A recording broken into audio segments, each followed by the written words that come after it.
ഇന്നത്തെ ദൈവവചന ധ്യാനത്തിനായി യിരെമ്യാ പ്രവാചകന്റെ പുസ്തകം 18-ാം അധ്യായത്തിന്റെ 6-ാമത്തെ വചനം.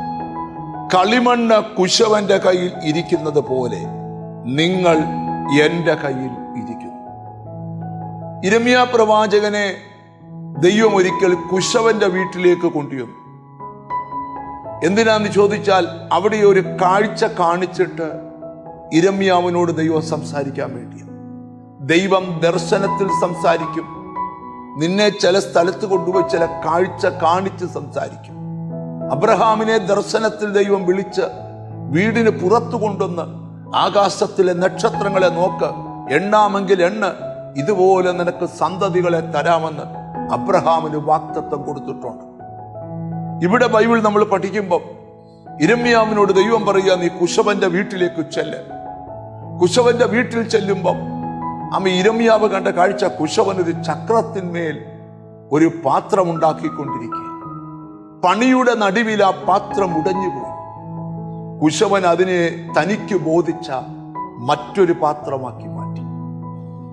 ഈ കാഴ്ച കാണിച്ചിട്ട് ദൈവം യിരെമ്യാവിനോട് പറയുക, എന്റെ ജനം എന്റെ കൈകളിലിരിക്കുക, എനിക്കിഷ്ടമുള്ള പോലെ ഒരു പാത്രമാക്കി ഞാൻ അവരെ മാറ്റും.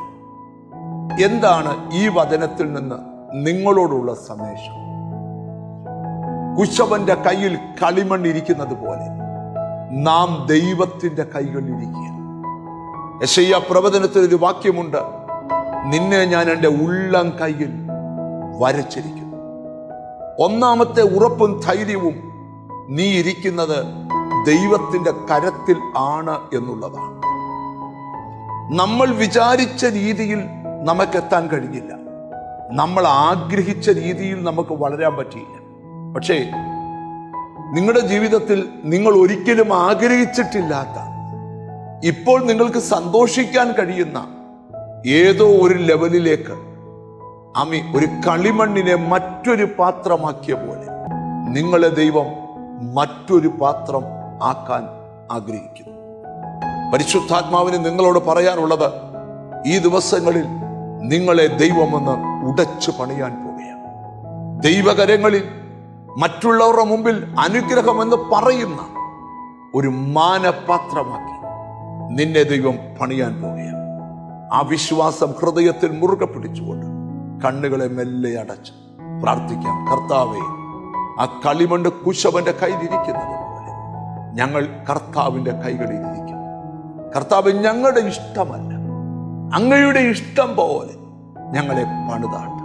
ഞങ്ങളെ നിന്ദിച്ചവരുടെ മുമ്പിൽ, അപമാനിച്ചവരുടെ മുമ്പിൽ അങ്ങ് ഞങ്ങളെ മാനിക്കാൻ പോകുന്നത് കൊണ്ട് ഞങ്ങൾ ദൈവത്തിന് സ്തോത്രം ചെയ്യുക. എന്നോട് ചേർന്ന് പ്രാർത്ഥിക്കുന്ന മക്കളെ, നിന്റെ നാമം ചൊല്ലി പിതാവിൻ്റെയും പുത്രന്റെയും പരിശുദ്ധാത്മാവിന്റെ നാമത്തിൽ അനുഗ്രഹിച്ചു പ്രാർത്ഥിക്കുന്നു.